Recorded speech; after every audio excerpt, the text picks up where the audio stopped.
जनता को क्या लग रहा है कि घोटाला हुआ है घोटाला। तुम बताओ, दारू महीने में 2 बार तो मद्दी हो जाती है दिल्ली में या यूपी में, होती है कभी? जब बूथ में वोट ही नहीं पड़े तो काउंटिंग में कहां से निकले? ये पॉइंट किसने उठाया? नरेंद्र मिश्रा, जो सुप्रीम कोर्ट के वकील हैं। इलेक्शन कमीशन ऑफ इंडिया ने कहा कि अगर आप हैक कर सकते हैं तो आप अपने अपने जितने भी हैं इंजीनियर्स भेजिए। इसीलिए तो संयुक्त राष्ट्र क्यों बोल रहा है, जर्मनी क्यों बोल रही है, अमेरिका क्यों बोल रहा है? क्या आपकी जो न्याय प्रणाली है वो पारदर्शी होनी चाहिए। 2024 का लोकसभा चुनाव आने वाला है, ऐसे में जानते क्या है जनता की राय? क्या लग रहा है सर, इस बार कौन सी गवर्नमेंट आ रही है? बहुमत से बीजेपी बनेगी। बीजेपी आ रही है? बहुमत से आएगी। अच्छा, ऐसा क्या लग रहा है कि बीजेपी ने ऐसा सही काम किया, बीजेपी आ रही है? बीजेपी ने कश्मीर अपनी कर ली, राम मंदिर अपना कर लिया, सारा कुछ तो अपना है ही है वो, और क्या चाहिए? तो ऐसा विकास लग रहा है कि बीजेपी ने विकास किया है? विकास क्यों नहीं हो रहा है? कश्मीर अपनी होगी, पहले कश्मीर 307 नहीं बढ़ रही कश्मीर से अब। लेकिन विपक्ष तो ये कह रही है कि बेरोजगारी और महंगाई के अलावा बीजेपी ने कुछ काम नहीं किया है। बेरोजगारी तो पहले भी कांग्रेस के कारण भी बेरोजगारी थी।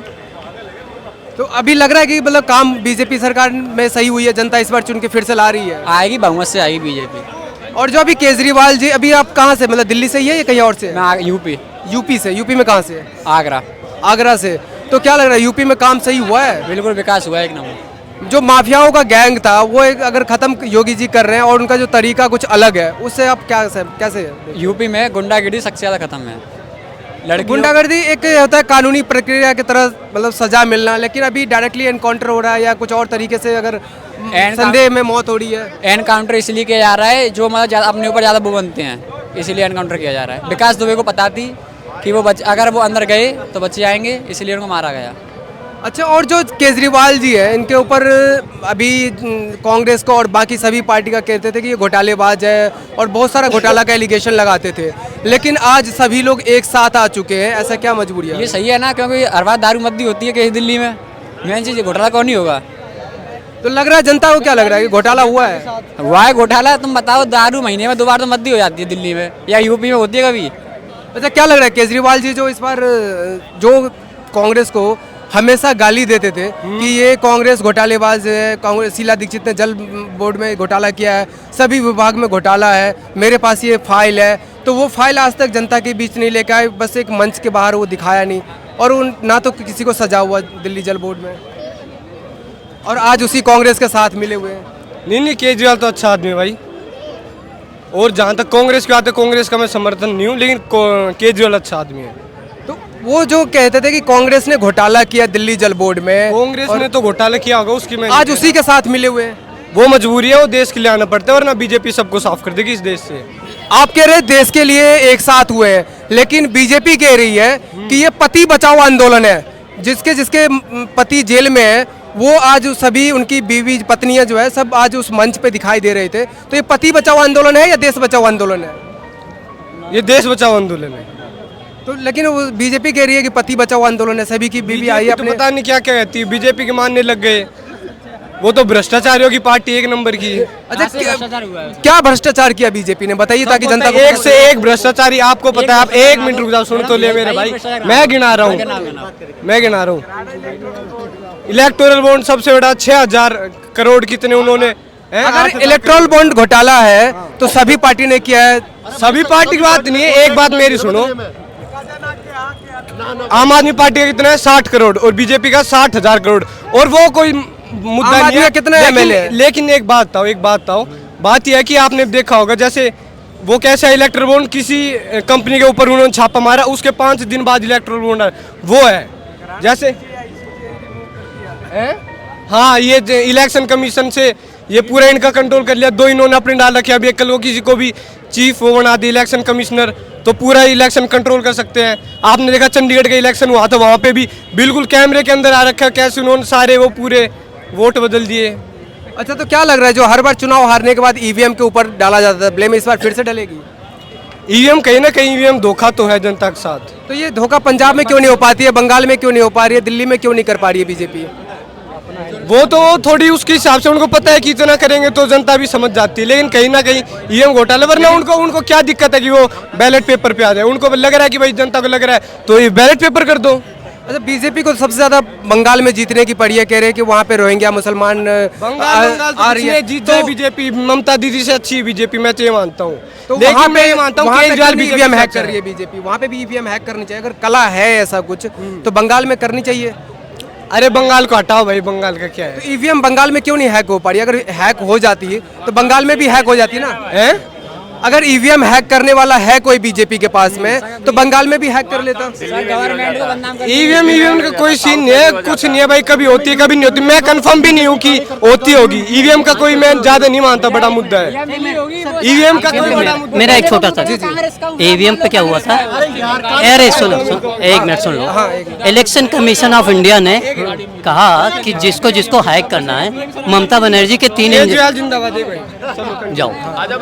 ईवीएम हैक करने का जो रोना है बहुत पुराना हो गया, क्योंकि इस पे तो वो क्या नाम है, इलेक्शन कमीशन, बहाना नहीं उनके। हाँ, इलेक्शन कमीशन ऑफ इंडिया ने कहा कि अगर आप हैक कर सकते हैं तो आप अपने अपने जितने भी हैं इंजीनियर्स भेजिए। ममता बनर्जी के टीम से 3 इंजीनियर्स आए थे ईवीएम हैक करने के, वो फेल हो गए। तो धीरे धीरे ईवीएम का रोना अभी तक के नहीं गया है, क्योंकि जब हारोगे तब भाई ईवीएम कुछ भी भाई पता चल गया है कि हारने वाले हैं, तो इसलिए ईवीएम का रोना पहले एक बात बताइए, अगर सभी विपक्ष मिलके अगर एक मंच पे आ सकते हैं तो एक हैकर नहीं ढूंढ सकते क्या कि ईवीएम हैक कर ले? वही मैं जानना चाह रहा हूँ। देखिए, लेकिन मोदी जी ने दिलों को हैक कर रखा है। मेरा एक बात सुनिए, सबसे बड़ी बात, अगर हमारे परिवार में 5 लोग हैं, हमें अगर किसी चीज पे विवाद हो जाए बाद में कि ये काम नहीं करना है, हम लोग क्यों करें काम? अच्छा, चुनाव में कितना करोड़ों का खर्चा होता है कि नहीं होता है? जरूर होता है, सभी पार्टियां करती है करोड़ों रुपए खर्चा। बिल्कुल करती है। और ईवीएम अगर कोई हैकर मिल जाए कितना रुपए लेगा?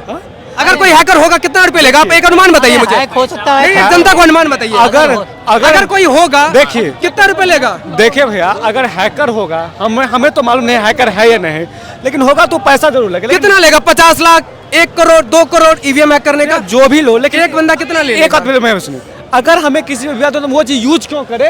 मैं आपको और क्या जवाब देता कितना हूँ। लेगा? अरे पहली बात तो ईवीएम हैक हो ही नहीं सकती।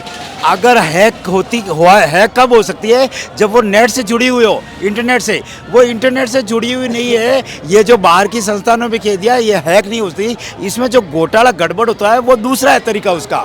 एक्चुअल में क्या है कि जब उम्मीदवारों का सारा नाम फाइनल होता है किसी भी लोकसभा क्षेत्र या विधानसभा में, तो उसके बाद में क्या है, जो उन सब नाम का जो लोडिंग करने के लिए जो सॉफ्टवेयर इंजीनियर आता है, उस समय वो खेल करता है। एक्चुअल क्या होता है कि उसमें एक टाइमर लगा होता है, जिस दिन चुनाव होता है डेट उसको पता रहती है। वो सॉफ्टवेयर इंजीनियर बंगाल में क्यों नहीं आ पा रहा है? कौन सा?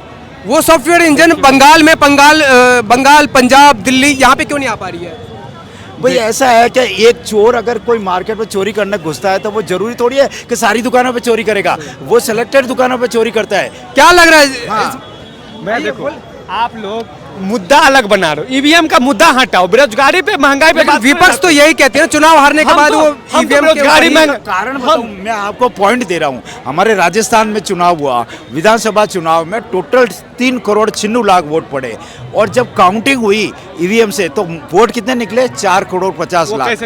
यानी कि 54 लाख वोट एक्स्ट्रा कहां से आए? जब बूथ में वोट ही नहीं पड़े तो काउंटिंग में कहां से निकले? ये पॉइंट किसने उठाया? नरेंद्र मिश्रा, जो सुप्रीम कोर्ट के वकील है। उन्होंने पिटीशन दायर की थी, मगर क्या सुप्रीम कोर्ट ने उसको खारिज कर दी। अब क्या, इसका क्या मतलब समझे? तो क्या आप सुप्रीम कोर्ट को भी आप मान रहे हैं कि मतलब वो भी मिली है बीजेपी से? बिल्कुल। इसीलिए तो संयुक्त राष्ट्र क्यों बोल रहा है, जर्मनी क्यों बोल रही है, अमेरिका क्यों बोल रहा है कि आपकी जो न्याय प्रणाली है वो पारदर्शी होनी चाहिए। ये पारदर्शी नहीं है, कुछ न कुछ मतलब मैनिपुलेशन हो रहा है। अच्छा, क्या मतलब संविधान पे भरोसा नहीं है? देखिए, संविधान पे भरोसा है, लेकिन संविधान के द्वारा दिए गए पदों पे बैठे लोगों पे हम पे भरोसा नहीं है। जो हमारे माननीय न्यायाधीश है, हाँ, उन पे भरोसा नहीं है। माननीय न्यायाधीश है, लेकिन कुछ न्यायाधीश रिटायर होने के बाद कांग्रेस बीजेपी में शामिल होते जा रहे हैं। आप बंगाल में, पश्चिम बंगाल में प्रेशर बनाते हैं। वो चंद्रचूड़ साहब ने खुद ने कहा कि हमारे ऊपर प्रेशर बनाया जा रहा है। तो इसका मतलब क्या हुआ? बीजेपी हर किसी को, जज को अपने पक्ष में निर्णय देने के लिए मजबूर करती है। देखिए, हम एक आपको बता रहे हैं, ये जो हमारे देश की मीडिया है उसका रैंक बहुत ही खराब चल रहा है, वो आप जानते होंगे हमारा अच्छे से। क्यों चल रहा है? क्यों चल रहा है? क्यों चल रहा है भैया? क्योंकि वो बेरोजगारी, महंगाई पे रिपोर्ट नहीं दिखाएगा। अभी 4 मुर्गा पकड़ के लाएगा, उसको बैठा देगा कि डिबेट करो। हाँ, वो तो ठीक है। मैं आपको बता रहा हूँ सर, 40 ऐसी कंपनी थी जिसपे CBDI लगी हुई थी, वो कल हो गए अपना बॉन्ड, इलेक्ट्रल बॉन्ड में पैसे जमा कर देते हैं। किसके नाम पे? जो भी अब पॉलिटिकल पार्टी के लिए नाम कर देते हैं, लेकिन ज़्यादातर बीजेपी को चंदा मिला है। जी, सीधी सी बात बता रहा हूँ। 2019 में इलेक्शन में आपको याद होगा, हमारे जवान शहीद हुए थे ना, 14 तारीख को शहीद हुए थे। और 18 तारीख को hoop power private limited company से चंदा मिला है पॉलिटिकल पार्टी को। वो कंपनी कहाँ की है आपको पता है? पाकिस्तान की कंपनी है। नहीं, आप ये व्हाट्सएप यूनिवर्सिटी से पढ़ के आए, मैं आपको बताऊं, नहीं फैक्ट चेक हो चुका है इसका फैक्ट चेक हो चुका है, इसका फैक्ट चेक हो चुका है, ये बात नहीं इसका फैक्ट चेक हो चुका है, एक मिनट, इसका फैक्ट चेक हो चुका है। क्या इसका प्रिंसिपल राहुल जी है क्या? व्हाट्सएप यूनिवर्सिटी के कौन खोला है? कौन खोला है? ये कह रहे हैं कि पाकिस्तान से चंदा आया है, वो व्हाट्सएप पे आया था, सभी के पास ये आया था, उसका फैक्ट चेक हो चुका है। वो गलत बोले, उनका ये कह रहे थे, उनको ये बात का पूरा सच्चाई मालूम नहीं था, इसलिए वो बोले। पाकिस्तान चंदा दे रहा है? नहीं, वो उनका फैक्ट गलत था। उनके पास खुद खाने का चंदा देंगे वो। हम बता दें आपका कहाँ गया वो? पाकिस्तान में कितनी है जानते हो? आटा उटा कितनी महंगी है? किसी को मालूम है नींबू क्या रेट है? भाई साहब बोल रहे हैं बेरोजगारी, और किसी बोल रहे थे महंगाई क्या है? पहले दिहाड़ी मजदूरी कितनी थी? कितनी थी भाई साहब? 200-250 रुपए। आप बताओ, आप बोले कितनी थी? 200-250 कितनी थी? 250 250 अब कितनी है? कितनी है? गाँव में जाके देखो कितनी है। अरे